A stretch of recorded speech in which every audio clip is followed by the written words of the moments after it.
Hey everybody, welcome to Brian Merrill's Tattooed in Business. I am Brian Merrill, your host, and again, welcome to Tattooed in Business. This is where we talk about life and business through the eyes of a Gen X male who happens to be covered in tattoos and been in the corporate sales world and sales in general for over 20 years. So this week, I wanted to talk about the pitfalls of networking, something that we don't talk about a whole lot, in all honesty, in our world. So networking, I have coined, is the new cold call. So with everything that has gone on with the pandemic and whatnot, we found that online Zoom meetings and networking through uh, those sources have become very powerful, and they're absolutely unbelievable. They work very well. Networking, if it's not a part of your business, it needs to be. But there are some pitfalls to it.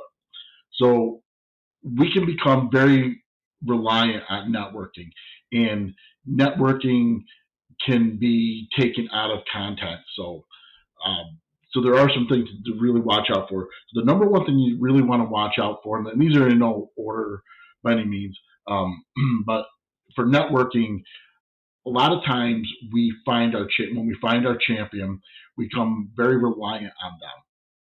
So we fail to do the steps that it takes to do basic sales 101 type stuff, like having a list of accounts that you're going after, prospects that you're looking to get into. You can if you there are two types of salespeople, right? There's your hunters, which are your true salespeople, and then you have your gatherers. And your gatherers can be they're more of an account manager, CSR role, customer service representative role, and what their jobs is to do is once they have the customer contact information, they have the sales already started, is to cultivate it, to work with the customer, make sure they're taken care of, look for new projects on it, and upsell, and grow the customer. A salesperson or the hunter's job is to go find that business and bring it back. So what I'm starting to see is there are people that are order takers, customer service reps, account managers, and they find somebody not in their industry who becomes a really good hunter and a champion for them. And they tend to sit back and let that person go find their business for them. And you know what? There's there's a it's a double-edged sword, right? So there's nothing wrong with that. But what you have to watch is at some point as a business owner, sales manager, um, you're gonna wind up you're going to wind up saying to the account manager's customer service, you're going to start questioning whether you really need them or not. And the reason being is if you are developing your own list, your own network, and your own contacts, one of two things is going to happen, right? Either you're going to find that you're not needed and they'll just offer the other person who's given you all these things a 1099 position, or bird dogging them directly. Um, or you're going to find that eventually that well goes dry. And if your success is reliant on that person to go out and find you new business and bring you into that account, at some point that person's going to see that it's just like a friendship, right? A friendship is supposed to be a two-way street. So if you're falling in that role where it's not a two-way street, eventually that role is going to that relationship is going to diminish just like anything else. It's the same thing as a personal relationship in your business relationship. It's the same concept. Once it becomes so one-sided that both parties are not getting a perceived value out of it, then one of them is going to stop doing it. And so there's step number one is, okay, don't become reliant on your I'll call them your network partner, your referral partner. Don't become so reliant on them that you forget how to do the simple steps. Um, Another thing that tends to happen when you become super involved in the networking world is you become obsessive with it. So you start scheduling all these meetings. And when you're doing all these meetings, there's nothing wrong when you're doing these networking meetings as long as it's around like your lunch hour or before business hours start, after business hours are. those are the key times for networking, because you don't want to do anything that's taking time away from you cultivating your own business and dealing with your own business. The networking should be viewed as a sales call. And if you're not if seen it as a type of sales call or business development, then it should not be in your day. So if I'm doing, everyone, we like to call them virtual coffees. So if I'm doing a virtual coffee and I'm not going into that with the mindset of how can I help this person or them help me before I get there, then it's not a true business development activity. So you need to have that game plan going into it and how you're going to do it. So step number one, don't become so reliant uh, on your referral partner. Second thing is your networking time. Make sure it's being done as business development and productive for both sides of it. Okay, they're the two big keys that I wanted to definitely bring up. The third one is networking pitfall would be make sure you're in the right group for you. And I'm very big on this. I know no qualms about it. I'm in Success Champion Networking, and I'm also in a BNI group. That are official groups, and of course I have natural referral partners that I work with. But I personally, there's nothing wrong with any of these. Everyone has different needs. I happen to prefer my Success Champion Networking group because as a whole, it's nationwide. We can interact with each other. Two, it's all virtual, so I'm not losing windshield time. Three, there's training sessions. There's a podcast, but we're not graded on, hey, you need to go to these podcasts. Hey, you need to go to these things. They're not, these are tools for you to use or not use. BNI is very structured, and they say, oh, we're the number one in the world. Okay, you're the largest in the world, but your networking doesn't always work the best for everybody. So in the group that I'm in right now for BNI locally is a very business to consumer heavy networking realm. I don't work in that world. I work in B2B. So I'm business to business. That is not as productive for me as my other one that I'm in, the SEM, because that predominantly, and this is, by the way, we designed our chapter, by the way. Our chapter decided to get more of a focus on B2B. So other than two professions in there, we are strictly B2B. And these two, they do focus on business to business, but that's not their only goal. They can do business to consumer as well. So they're the kind of exception here. The other difference in the networking groups is we don't allow multi-level marketing in there. So things you're never going to see are your Mary Kays, your Ambits, your Living Young. We don't, in the Success Champion Network, we don't have those in there. And I'm not saying there's anything wrong with them. I'm just saying that those become more of a sales pitch. So when we go to the BNI meetings, they allow that. And I understand why. So in the BNI meeting, when you stand up and you do you're doing a 60-second commercial. This is who I am. This is what I do, and this is why you should do business with me. And Success Champion Network, we do who we are, why we're there, and who do we need to get in front of, and who can I help you with. And they're different philosophies. The philosophy is, one is giver's gain, which is I give so I gain, which is I wash your hand, you wash mine. The other one is we give because it's the right thing to do. You don't expect anything in exchange. We focus on, hey, if you do right by others, karma is going to work itself out. People will want to do business with you and refer you business. So little different philosophies there. And what's right for you is right for you. There's all sorts of different other ones. There's a 5 o'clock one, but there's a ton of different ones. So again, now we're on three things, right? So number 3 is your networking group. Make sure you're in the right networking group, something that's focused on what's going to help you grow and scale your business. Excuse me. Number 2, again, it goes back to making sure that you're doing the right thing, and you're not just doing all networking. You're focused on your business development as well. So your business development and networking, if it isn't coinciding, it's got to be separate. And number one, of course, goes back to make sure that you, I would say, are a referral partner to your referral partner, and it's not on one side of the street. Because again, once again, you're going to get to a point where the business owner, manager, whatever, may look at you and say, do I really need this person, or should I just hire that person or bird dog them, work out a separate deal? Okay? So they're the top three for me on these topics. It's networking pitfalls. There's not, the biggest thing is you want to make sure is that you find the right place for you.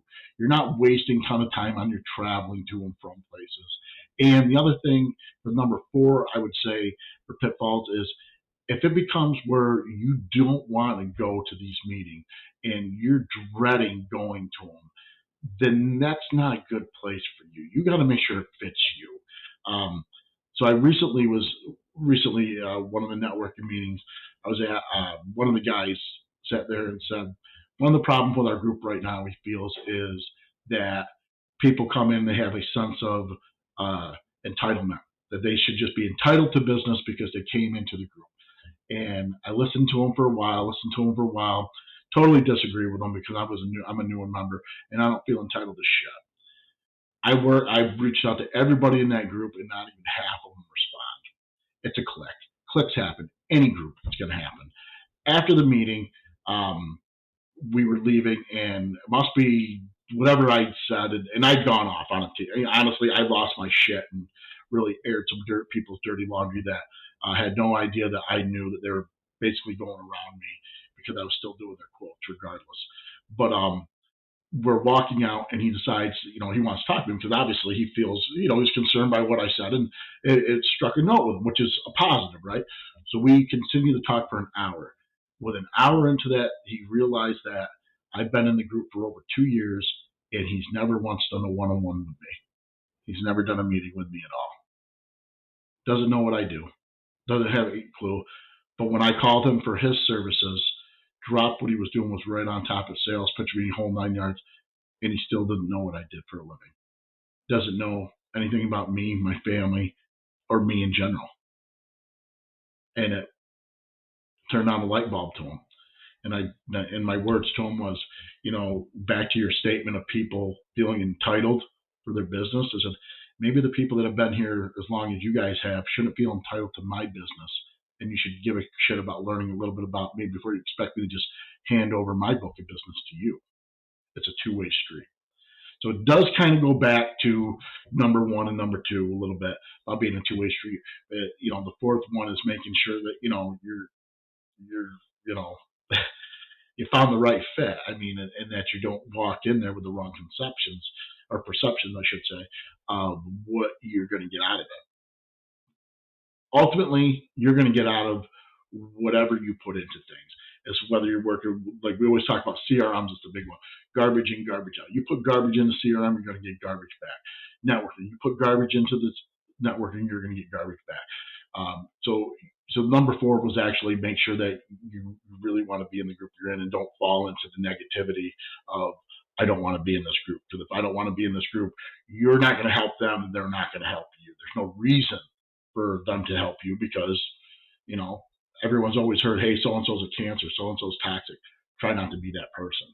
Even though your intent may not be there, it may still come off that way. It's life. Not in, and I guess, and I'll kind of number four here, or five. I've lost track of what number I was on. But don't be toxic, and don't assume that everyone is going to be a good fit for you as a referral partner or a business partner. Plain and simple, we're all human beings. We all have personalities, and not everyone's personality jives with each other. One of my things I tell people is I'm an acquired taste. I'm not for everybody. And people will always laugh and they think it's funny and they think I'm being funny. And then as they get to know me, they realize that I'm not fucking around. I really mean it. Salespeople make the mistake of thinking they can sell everybody. And it's a huge mistake because you can't. Not everybody likes everybody. Not everybody connects with everybody. And some people just don't get along. It's just all there is to it.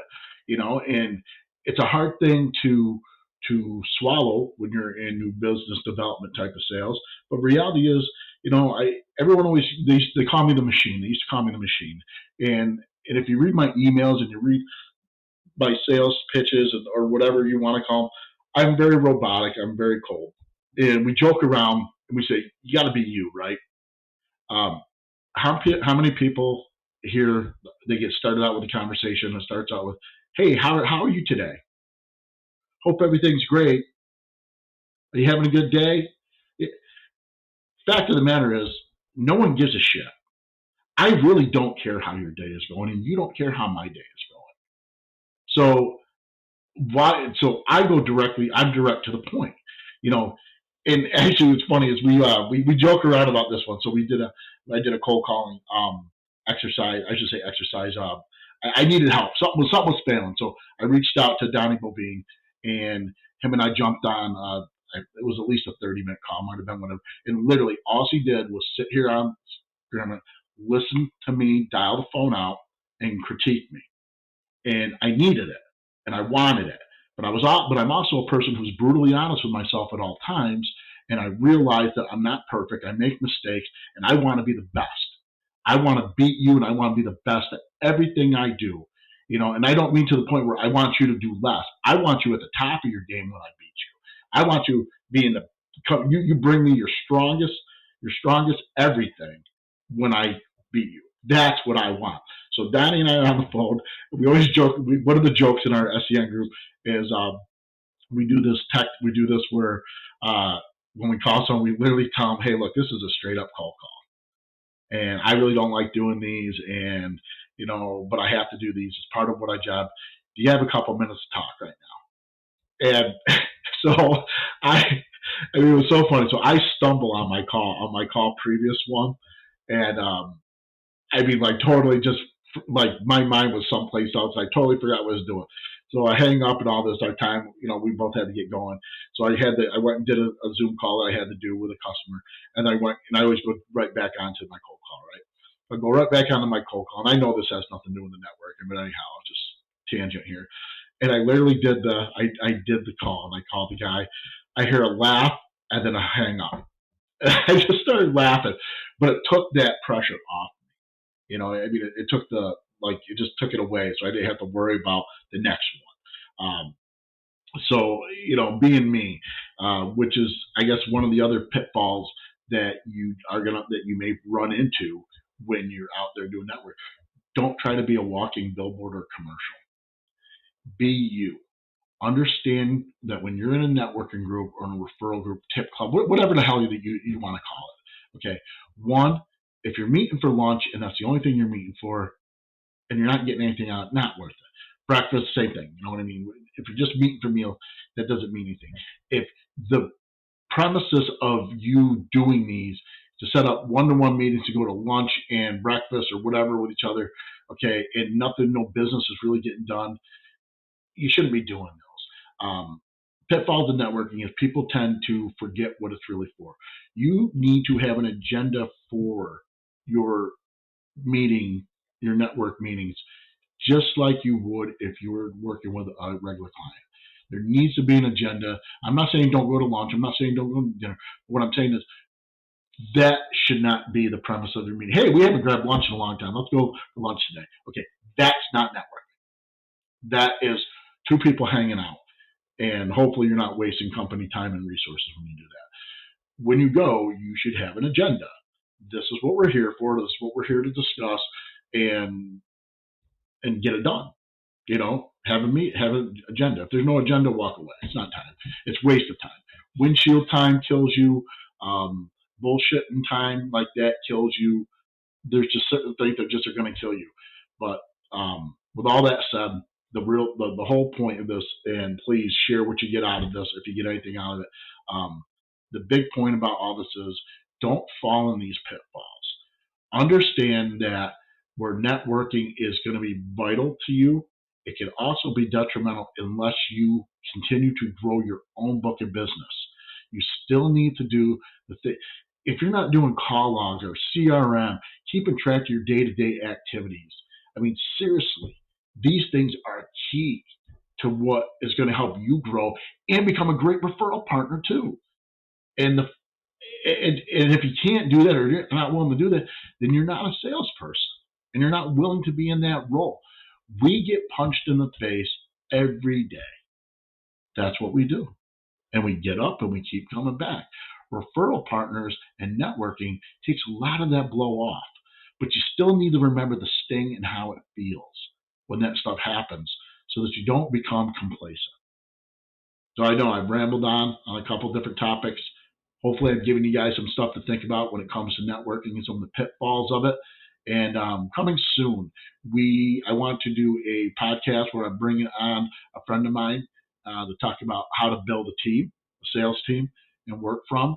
Another friend of mine who is she just has a ton of marketing background, ton of knowledge. It'll probably be a series that we wind up doing if I don't have her come on full time. Topics will be we have women-owned business, what it takes to be a women's owned business, and how to keep it going. And my favorite part is, so for any of you who don't know, I work for a woman's owned business, and the owner of it she's my mentor. And what I love about her is she doesn't give a crap who she does business with. She is a straight up business person. She's straight up, and she's all about how to service you, take care of you, and do the right thing. And I love that. And in her pitch, when she's talking to somebody, this is what I love. She does not point out that she's a woman's own business unless it's something to do with a governmental contract or some type of contract. It'll be in our literature, but she doesn't lead with it. She doesn't bring it up. Just like when I go in, I do not lead with, hey, I'm a veteran, and talk about my veteran. Because at the end of the day, nobody gives a shit. That's not, they really don't. We're humans, the human business, and that's what we're looking to do. So special thanks to Insulation Man, the guys over at Insulation Man. They're booked all the way through February, so if you do want to get some insulation done, give them a call. Get on the list to get an audit done. Curcio Printing, Avi Inc., SASA Consultant for all your IT needs, Robinson Design, doing all the lettering and signing work that you need. There's so many people out there. I should be thanking. Thank you to AJ, my webman. Without you, nothing happens.